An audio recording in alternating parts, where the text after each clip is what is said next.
We're going to get to all of it. 3 guests slated to join us in the next hour. We will be busy, but we're going to start you off with today's big story. Purdue football capped off its spring practices Saturday at Ross-Ade Stadium with the team's annual spring game. The defense overcame a comeback effort by the offense in the second half to get the win. Boilers looking to build off a 9-win season last year, including a Music City Bowl victory over Tennessee.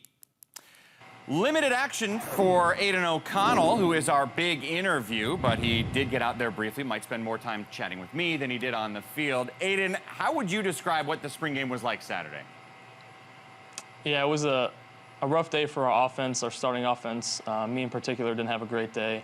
But that being said, like you said, it was a limited action, and it was obviously not as long as a real game. It was just good to get back out there in front of some of our fans in our stadium, kind of shake the dust off, and it was fun to play football in what felt like a fall day in West Lafayette. Yeah, not quite balmy for that game, for sure. You said after the game that the QB room as a group struggled. How so? Definitely in the first half in particular. I don't know if we even scored any points. We put together a couple drives, but couldn't get any points out of it. So I think we might have just been a little rusty, and the defense played well, give credit to them. They've been having a good spring, but we definitely didn't play how we wanted to. What do you think individually you have to get better at in the next few months before the season begins? That's a good question. I think a lot of things. I'm trying to improve a lot more going into this year than I have in the past, and obviously athleticism is something I'm trying to get better at, working on my running and things like that. I don't know if that'll ever be a strength of mine, but trying to work on that. And then just watching more film, trying to get pre and post snap reads of defenses, and seeing how defenses mix it up as they get more and more complex. So I think it's a combination of things, and probably the most important thing is being a leader for my teammates every day, coming in the locker room and bringing positive energy, and just trying to get the most out of my teammates. That was an interesting answer when you said athletically you want to work on things. How do you work on being better athletically? How do you work on being a better runner? By running a lot, which I have been doing.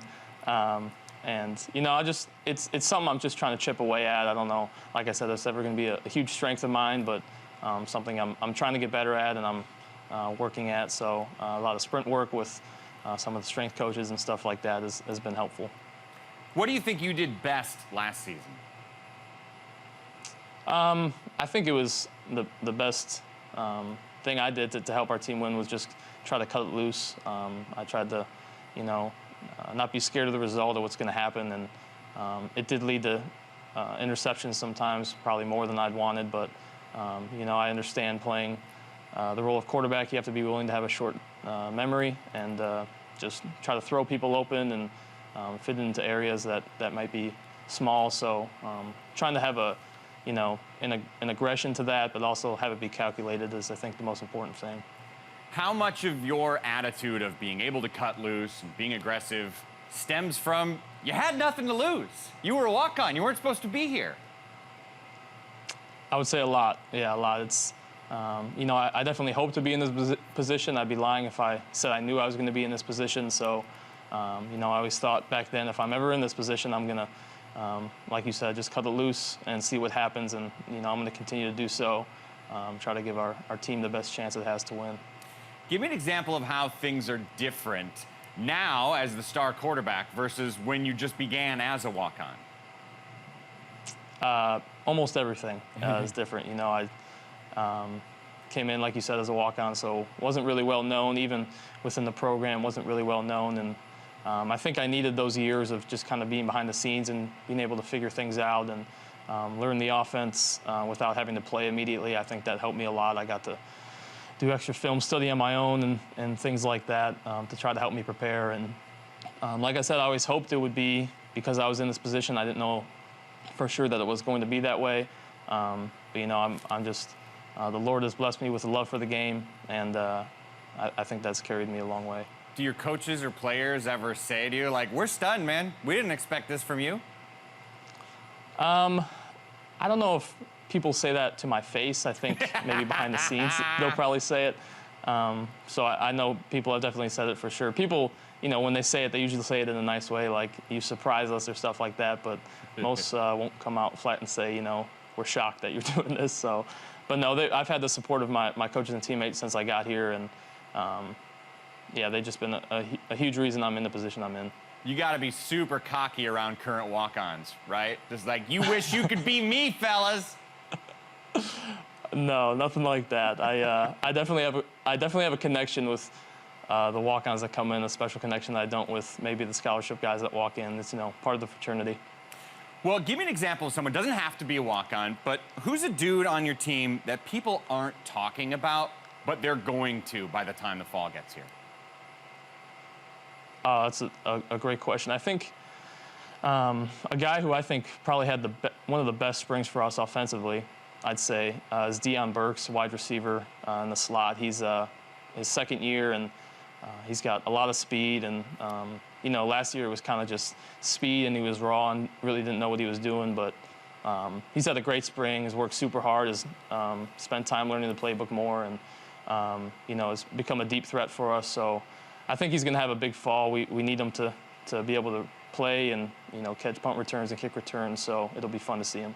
Well, let's stay on that position. Tyrone Tracy transfers in from Iowa. What has his addition to the team been like? It's been huge. Anytime you get a guy from another program, especially a great program like Iowa, they understand what it takes to win. They know what hard work is. So Tyrone came in and immediately wanted to learn the playbook, and he did. He studied the playbook. We had meetings together, and you could tell he just carried himself in a mature way that, guys coming to high school, usually have a bigger learning curve when they get here. But Tyrone came in and was ready to learn, was ready to work. And he's had a great spring, and he's definitely going to be a player we're going to need to win.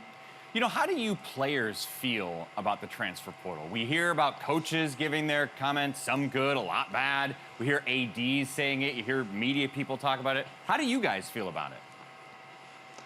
I think there's differing points of view. I don't think there's just one overarching point of view. But for me, I think it can be both good and bad, like anything. I think the bad you see is kids come to a program and, they were promised things that maybe aren't true. And, they get upset, and instead of working through it, they decide to leave. But on the other side of that coin, you've seen a lot of people, even stay at a program or get to a program and understand it's not the situation they hope for and leave and have success at other programs. So I don't think I can pin it as good or bad at this point. I think it's fluid to each situation.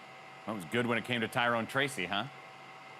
Yeah, exactly. We're happy in that scenario. Finish this sentence. The best part of being in a Jeff Brom offense is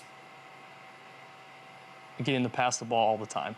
No doubt. It's the quarterback's dream. You get to throw the ball however many times a game, a lot. So it really is a quarterback's dream. Yeah, if you were the OC, you probably wouldn't even be calling more passing plays than he does, right? It would be close. It'd be hard to do because we do like to throw it around, really, no matter the weather or anything like that. I know that the spring game isn't crazy intense or anything, but still, that's the last time in competition, at least, that you'll have to face someone on your defense. Who on your defense are you glad you're not going to have to see across the line in a game format anymore? Yeah, I think the two guys this spring that really stood out, one is Chris Jefferson, who's played a lot of nickel and defensive back for us, and he's had a great spring. He's a veteran guy who transferred last year and played well last year and had a great spring. And then Cam Allen at safety also kind of led the back end of that defense. Those two guys had a great spring, and with a lot of other guys out because of injury, they got to get a lot of reps as veterans, and I think it paid off for them. So those are two really good players that, like you said, I'm happy they're on my team. Aidan, what kind of athlete are you outside of football? I played basketball in high school. I don't know how good I was. I started, but was more, passing it to better players and setting screens and rebounding, stuff like that. I love to play golf, so I think golfing is probably my best sport outside of football. And I say that, and I'm really not that good, so maybe I'm not that good of an athlete. So. Wait, well, how good's your golf game? I'm usually low 80s. It depends who I'm playing. I rise to the competition. I have some teammates that I like to play against. Austin Burton's one of the other quarterbacks, and we go head-to-head a lot. So it's fun. I just love to play, and I don't have to compete for, like in football. So I get to have fun with it and relax and play. So yeah, I love to golf. Don't you shun low 80s? Low 80s is good, my man. That is, people will take that. If you say so. Yeah, I will take low 80s. I'll definitely take it too. So I just didn't want people to think, I'm scratch or anything like that. It's not like that. Gotcha. All right, well, hopefully this end of spring and the rest of summer, you'll have some time to hit the links while you're working on everything else football related. Thanks so much for your time, Aidan. I mentioned it was a record-breaking weekend. That brings us to our big stat today, and it's Logan Wisnauskas, the all-time Maryland leader in points. He's got 291. That passes Jared Bernhardt for the top spot, and that comes in a program that has indeed quite the history. For more on this and everything lacrosse, we're happy to bring in Mark Dixon. Mark, let me start with that record. What does that record say to you? The record says that Maryland's had some pretty darn good lacrosse players over the last 4 or 5 years. When you consider Matt Rambo became the all-time points leader, only to be eclipsed by Jared Bernhardt a couple seasons after that. And then Jared's former teammate, Logan Wisnauskas, is able to climb to the top of the hill. So I think it's a couple things, Mike. One, Maryland has just had some terrific lacrosse players, again, over the last handful of years, but also that number 1 jersey. That is the jersey that your best offensive player has worn over the last couple of years. And Logan Wisnauskas continues that tradition, continues the excellence, not only of being honored by wearing that jersey, but the pressure that comes with it, because so many outstanding players have worn that in years previous. And Logan Wisnauskas obviously has lived up to that hype and then some. Okay, but Mark, give me the treetops version of how they're doing this, right? I mean, they've got some secret sauce. It's now double-digit wins for 19 straight seasons. What is that program doing so well year in, year out? I think, it's always been the motto, the mantra of be the best. And John Tillman, since he came in, has just really accentuated that. He works tirelessly. He instills that value in his players. And you have to have the horses in order to get it done. And the University of Maryland continues to excel in the recruiting process. They get top-notch student-athlete lacrosse players to come to College Park.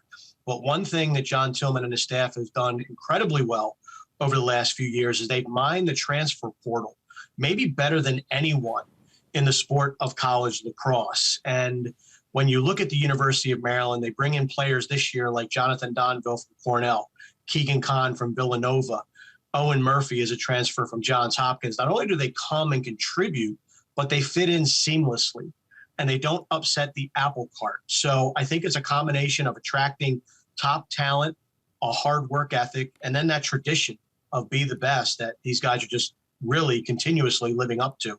Well, it certainly worked this past weekend. The huge matchup against Rutgers, the graphics showed, it was 1 versus 3. They won 17-9. What did you take away from that matchup? Wow, I was blown away, quite honestly. I thought Rutgers posed a challenge to the University of Maryland, and the Scarlet Knights had the first possession of the game. They won the first faceoff, so you're like, okay, you feel good about this.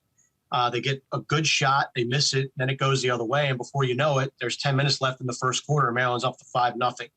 It was unbelievable. And the way Maryland continues to run downhill on teams, they're really merciless when it comes to the offensive end of the field. They're constantly playing at a gear that other teams, 1, don't possess, and 2, can't handle.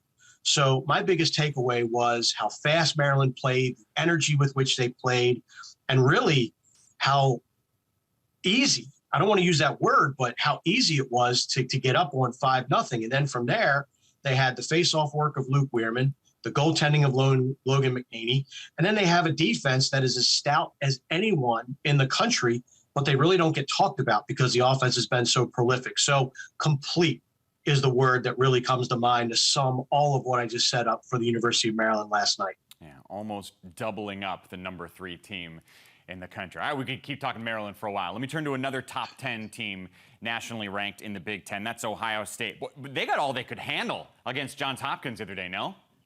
They did, and that's what the Big Ten is in lacrosse. And with the exception of Maryland, kind of bulldozing everyone, all the rest of the competitors in this league are really nip and tuck. Now, of course, Rutgers was able to beat Ohio State 18-7 a couple weeks ago. But the Buckeyes have proven that they've gotten back up on the horse. They've gotten back on track. And against Hopkins, they were severely tested. They were down 9-8 going into the fourth quarter. And weather, I know you love, Mike. It was 36 degrees, raining, snowing, just really frigid. And the Buckeyes held serve on their home field and outscored Johns Hopkins they outscored them in the fourth quarter to win that game. A tough, hard-fought game. You saw Jackson Reed scored 5 goals. Jack Myers, their best player, became a distributor, 1 goal and 4 assists. So that was a crucial win for an Ohio State Buckeye team that owns out-of-conference victories over Notre Dame and North Carolina. But more importantly, in conference, they hold serve and they keep a firm grip on that number 3 seed.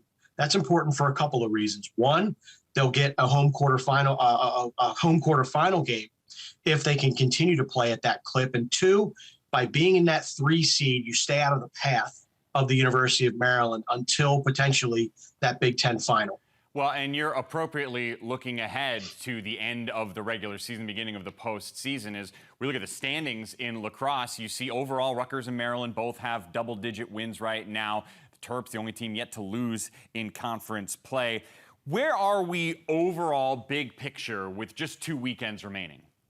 Well, obviously, Maryland is the number 1 team, but everyone is chasing the Terrapins. And when you look at the NCAA tournament projections right now, if the NCAA tournament were to begin today, I think it's a 3-bid conference. You have Maryland, obviously. Rutgers, I think, is in based on their body of work, and Ohio State as well. So that's like the bigger picture. When we look at the approaching Big Ten conference tournament, you're kind of looking at, okay, can Michigan get out of that 6 hole? That was a bad, a loss to Penn State this past weekend that really gave a huge shot in the arm to the Penn State Nittany Lions. Johns Hopkins, they're at DEFCON 5 right now. I mean, they're sitting at 5-7 with dates with Penn State and Maryland staring them in the face. Honestly, I think they have to win the Big Ten tournament. That is their only path into the NCAA tournament, getting that automatic qualifier, simply based on the math. You can't be sub 500 to be considered for the NCAA tournament. So the Big Ten, the last 2 regular season games are going to be incredibly competitive, very interesting and compelling. But the question right now is, can anyone come within the stratosphere of the University of Maryland? Speaking of teams in their own stratosphere, let me switch to the women's side before we let you go. Northwestern just won their 8th in a row. What is the realistic ceiling for this team this year? Well, I think when you look at Northwestern, their only 2 losses to the season are to Boston College and North Carolina, the top 2 teams in the nation. But as far as the Big Ten goes, their biggest challenge is Maryland. And the Maryland Terrapins are playing at an incredible clip. They're getting great goaltending from Emily Sterling.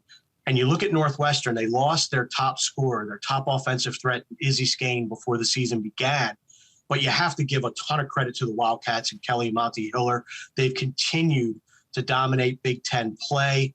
Laura Gilbert is a fantastic offensive player, and they do a great job at the draw circle. Doucette is a terrific goaltender, and they have perhaps the best freshman in the conference in Sammy White. So this is a Northwestern team that was champions a year ago, and they are not going to give up that title. They are not going to give up that designation without a fight. But really, as you see things bubble up, I think it's really coming down to Maryland and Northwestern for that tournament championship. Yeah, that Monty Hiller character knows a few things about the sport of lacrosse. So does Mark Dixon. Mark, as always, thanks for your time, man. I mentioned earlier it was such a sad weekend in the Big Ten. You've heard by now that former Ohio State quarterback Dwayne Haskins died tragically after being hit by a truck Saturday morning. He was about to enter his 4th year in the NFL, having just re-signed with Pittsburgh last month. Reaction poured in across the college and professional football world over the weekend. But this morning, Ohio State head coach Ryan Day addressed the media. I appreciate everybody coming today. Just got off the field from practice, and certainly was a very, very difficult weekend for all of us. And had a meeting with the team today. We talked about a lot of things, and there's a good group of our guys who played with Dwayne, and they're hurting. It was a tough weekend for all of us, you know, and certainly our prayers are going out with the family, the entire family, his wife, certainly his parents. You know, Dwayne and Tamara were awesome. His sister, Tamia, I know he and Dwayne were very, very close. He used to talk about her all the time.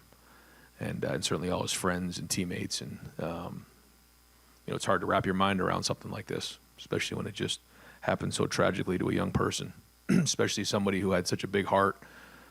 I think when you think about Dwayne, you just think about the compassion that he had, certainly for all of his teammates and his friends. But just, you know, he always took time after practice to be around family members, kids. You know, he was like a big brother to RJ. I remember he took RJ to a high school basketball or high school football game, and you know, they spent a lot of time together. He meant a lot to my family, meant a lot to this program, and he's going to be sorely missed. It's so close to Saturday morning right now. It's still hard to kind of get our feet underneath us and see clearly right now, but we all are hurting, and I know you guys are going to have some questions, but I appreciate you guys coming out today.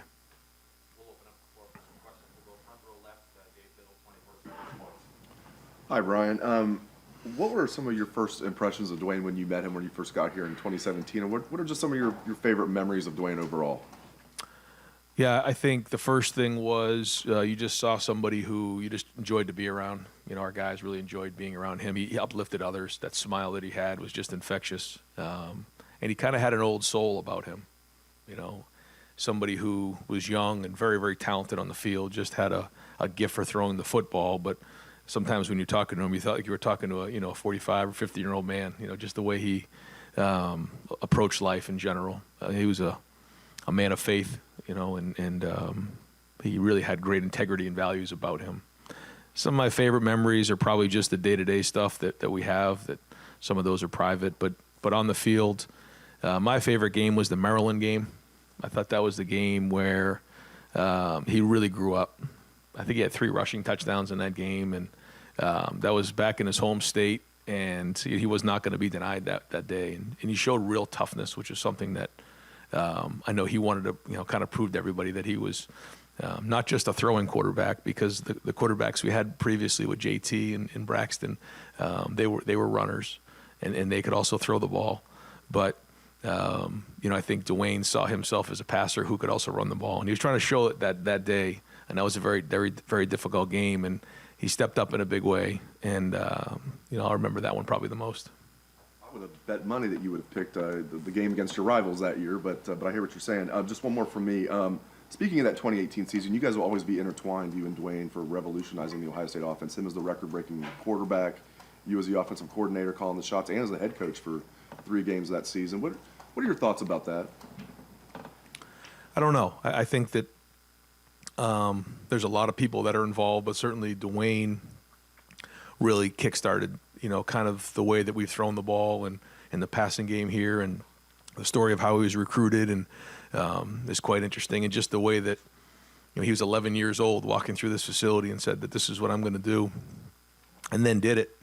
I think that's the legacy that he's going to leave behind to so many other younger people across the country, not just in Buckeye Nation, is that you can, you know, set a dream and goal and go achieve it. And he did it.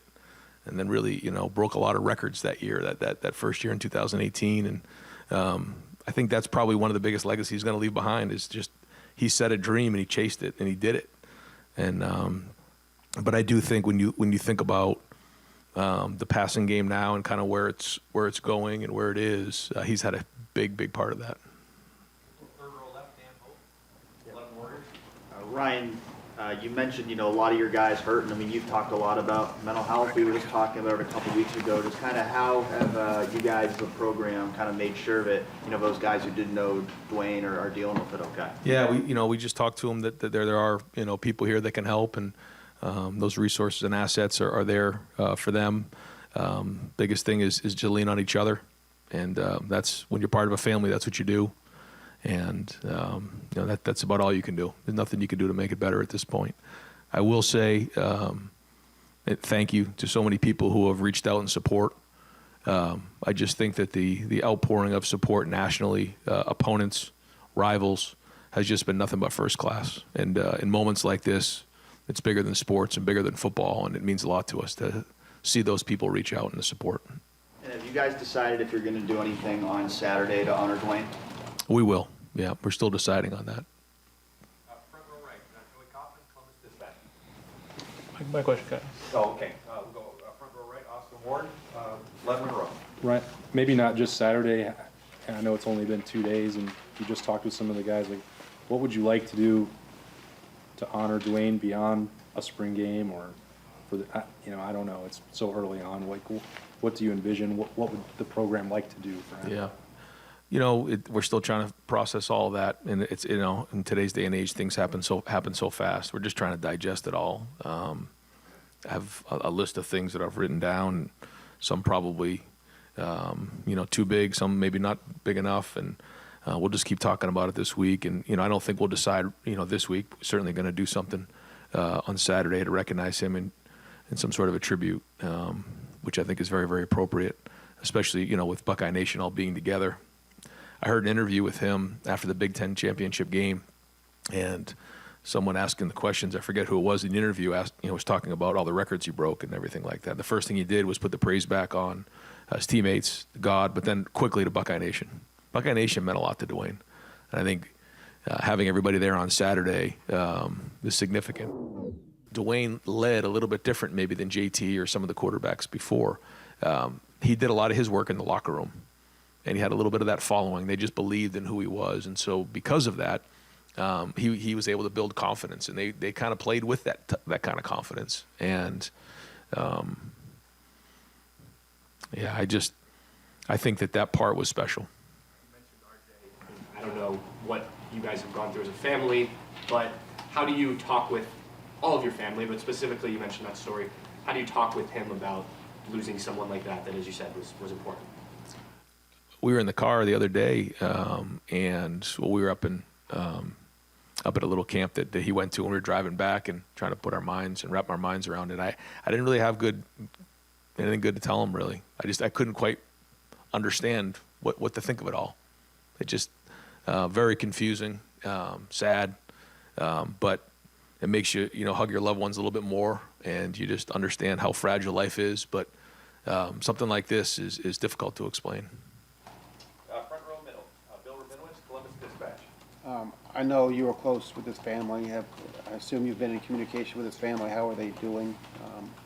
You can address anything with that. Yeah, so they, they've been, obviously they're crushed and staying pretty close to the vest right now. And so we're trying to respect that the best we can, and just know that we certainly, send as many messages as possible, just letting them know that we're here for them.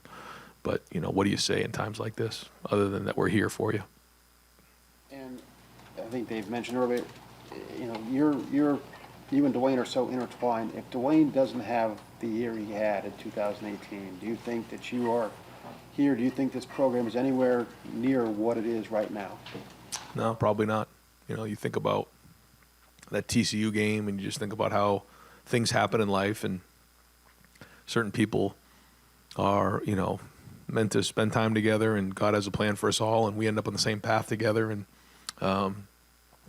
And to your point, I don't think any of us would be here. The program would be where it is without Dwayne and the way that it all happened. And I guess that's life. Things happen, but there are certain moments and defining moments in your career and your life where things can go one way or the other. And because in that moment Dwayne was there, and the way everything shook out, and during that season, we're here now, and he was a major part of that. Over here to the right, Adam King, WNBA. I know it's hard to simplify an entire life, but if there was a word that somebody that didn't know Dwayne or just saw him on the field, what would you use to describe his life and who he was? I think I asked some of the players, and the first thing they say is his smile. Not that that's a word, but they do. The look in his eye, it was just so genuine. I think of his compassion that he had for people. And then, on the field, it was just his talent, his ability to throw the ball. I mean, it was just beautiful. The ball would come out so fast and so quick. And, the quick twitch from the upper half was just unbelievable. And it was just beautiful to watch. I mean, if you came out and watch practice, sometimes the ball never hit the ground. And He just had that special talent about him, and he had a confidence too, even though he hadn't really done it that year in 18. Like, he knew he was going to do it, and you know, I remember being like super anxious and nervous before those games, and I'd look at him, and he would kind of calm me down. You know, like, "We got this, coach. Don't worry about it." You know, and I'd be panicked, but he just had that calming way about him that you felt good going into the games that he was going to be there. Haskins left a truly remarkable legacy at Ohio State, where he broke all-time Big Ten records for single-season touchdowns responsible for, total yards, and more. He won the Big Ten title game MVP, finished third in voting for that season's Heisman Trophy, shined in a Rose Bowl victory, and was a first-round draft pick in the 2019 NFL Draft. Former Buckeye and Steeler Cameron Hayward said his smile was infectious and he was a guy you just wanted to be around. Dwayne Haskins was 24 years old. Time to go around the Big Ten. The Frozen Four included two Big Ten teams. Neither won the national title, but individually, some Big Ten players won some excellent opportunities at the next level. Matty Beniers officially signed with Seattle. He's a Kraken. And in the last few days, Owen Power, Kent Johnson, and Nick Blankenberg also signed with the NHL. To the Diamond, Rutgers continued their hot streak, sweeping Nebraska in Lincoln. Scarlet Knights are now 8-1 in conference play, have won their last 10 games. It's only mid-April, and yet they're already flying past last year's win total.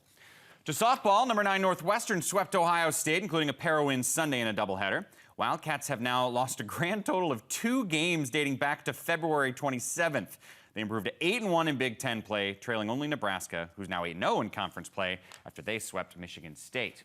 And the WNBA draft is tonight, 6 p.m. Central Time. This is the list of players who are going to be attending the event. It includes Big Ten standouts like Veronica Burton, Nia Clouden, and Naz Hillman.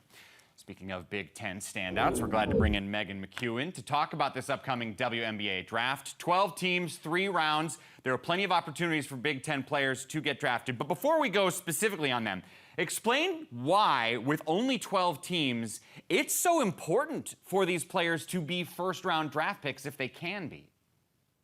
Mike, the WNBA is very unique from the standpoint of there are only 12 teams and there are only 12 spots on a team. So 144 players total, which means that making a team is so difficult and competitive, but getting drafted super high is also an advantage that a lot of players have, especially rookies coming into the league. Now, that's not necessarily to say that if you do not get drafted in the first round, you're not going to make a team. I think back to a player like Dana Evans, who was drafted in the late second round a season ago, and she ended up being on the roster for the Chicago Sky, who ended up winning the whole entire WNBA championship last year. However, being drafted in the first round certainly helps your stock. Once you go to camp, that's when the real challenge starts, because so many different players are coming to camp, veterans, players from last year or 2 years ago draft that didn't make a team, but yet have had time to play overseas against professionals and continue to get better. So yes, the draft is important, but going to camp is an even more important step in order to make ultimately a roster spot. First things first, what you're saying, though, is hearing your name called, and we assume there's a great chance that Naz Hillman of Michigan is going to hear her name called. Do you think she's the first Big Ten player off the board? I have looked at a lot of mock drafts over the course of the last couple of months, and so far those are indicating that Naz Hillman from Michigan will be the first Big Ten player called. It's going to be interesting to see what the GMs are looking for when tonight shakes out. The WNBA draft can be a little misleading because it doesn't necessarily always make sense from a predictability standpoint. When you see a player like Naz Hillman, she's undersized in the WNBA. The WNBA, every single post player has the ability to step out to the perimeter, knock down threes, get out and run. The pace of play is so fast. Hillman doesn't necessarily possess those perimeter skills yet. However, I think she has tremendous upside. Her motor and her ability to get rebounds is something that GMs really like at the next level. And I think that perimeter game is something that she could continue to develop. It would not surprise me if Hillman went to a team like the Las Vegas Aces, where she can learn under a veteran post player like Asia Wilson, who's had a ton of success at the next level, in order to learn the skills and ultimately develop more elements to her game to be successful in the league. Ann Arbor to Las Vegas. Not bad for Naz. Maybe. I think you should take that. And sometimes, you know, it's not even someone who has to be drafted to potentially be a star one day. You can draft someone to try to fill a role. Like if you needed defense, and you're seeing Veronica Burton, who checks notes, won Big Ten Player of the Year defensively 72 times in her career. Where do you expect her to go? Veronica Burton is very interesting because of all of the Big Ten players that are eligible for the draft. I think Burton has the best chance of actually making a WNBA roster. Not only does she average nearly 18 points, almost 6 rebounds, 6 assists, 4 steals per game. So that stat line obviously is very attractive to people. But Veronica Burton can run your team. When you come into the WNBA, especially as a point guard, you're not necessarily going to start right away. However, Veronica Burton's the type of player that a team could bring in off the bench for a couple minutes of a game to give a starting point guard some rest. And Burton's not going to make any mistakes because her IQ is so high and her ability to see the game is really unique. Not to mention, she's committed to the defensive side of the ball. There is a lot of need for a point guard in the WNBA who can just come in and stay super solid while a starter gets rest. And ultimately, Burton could eventually get a ton of reps and become a really successful point guard in the league. A lot of GMs like her ability, again, to run a team. Yeah, that's the thing. I focus on her defensively. That might be what GMs are focusing on, but as we saw, she's quite talented offensively. She runs the ship. She's a good leader. There's a lot more than just defense for her. Speaking of all-around games, Nia Clouden was incredible in her career in East Lansing. Some of the mock drafts, Megan, that I saw her as a top 10 pick. Some saw her as a second round. What do you see? The mock drafts I've seen as well have seen her in the late first round, early second round. Nia Clouden has the ability to create her own shot. In order to play at the next level, you have to be able to create your own shot. Clouden also shot 40% from 3 this year, and that's something that she was really committed to doing in the offseason, developing that 3-point shot. Clouden is now a true 3-level scorer. That being said, the knock against her by GMs in the league is that she's undersized and small, and they're wondering if she can continuously, play after play, take hits on the offensive and defensive side. However, she's going to get a chance to compete for a roster spot simply because she does have the ability to create that own shot. Are there other names that aren't maybe superstar players but are super talented, like a Katie Benson with a 3-point shot or Chloe Bibby's all-around game, that you expect to hear their names called in the next 3 rounds? I don't know if you necessarily expect to hear their names called in the next 3 rounds. However, you do have players that could potentially get invited to training camp. And just because you do not get drafted doesn't mean that you can't get an invitation to a training camp. The players that have put their name into the WNBA hat from the Big Ten include Indiana guards Allie Patberg, Nicole Cardano-Hillary, and then Maryland forward Chloe Bibby and Maryland guard Katie Benson. I think of those 4 players, Benson would be somebody I think has a great chance of making a team simply because she can shoot the ball so well. She led the nation in 3-point shooting percentage a season ago at a little more than 50%. So having that type of consistent ability makes you really desirable to some teams. But again, it is very difficult to get to these camps and ultimately make a roster spot because there are so few spots to fill, and everybody has had time to play overseas in the pros and go against a high caliber level talent that you don't just necessarily see at the college level day in and day out the way you do at the pro level. Only 30 seconds left here, but if Iowa's Caitlin Clark were eligible, where would she go tonight? I think that's a great question. I think she would definitely be a first-round pick. It just depends on what the teams drafting first, second, third in the process needed. If they needed a post player, Caitlin Clark would not go number 1 overall, but if you need a guard, she is your girl. And if you were drafting a partner on TV, where would I go? What round? I don't know if we have enough time to get into where I would put you low in my roster. We're good. We got plenty of time. Go ahead. Take all 45 seconds. That's plenty of time, Megan. My overall number 1 pick would be Mike Hall, of course. I would never say anything less than that. I don't think a single person believed you, Megan. But I didn't even believe myself when I said it. What's that? She's got to go? Got it. Okay. Thank you, Megan. Appreciate your time.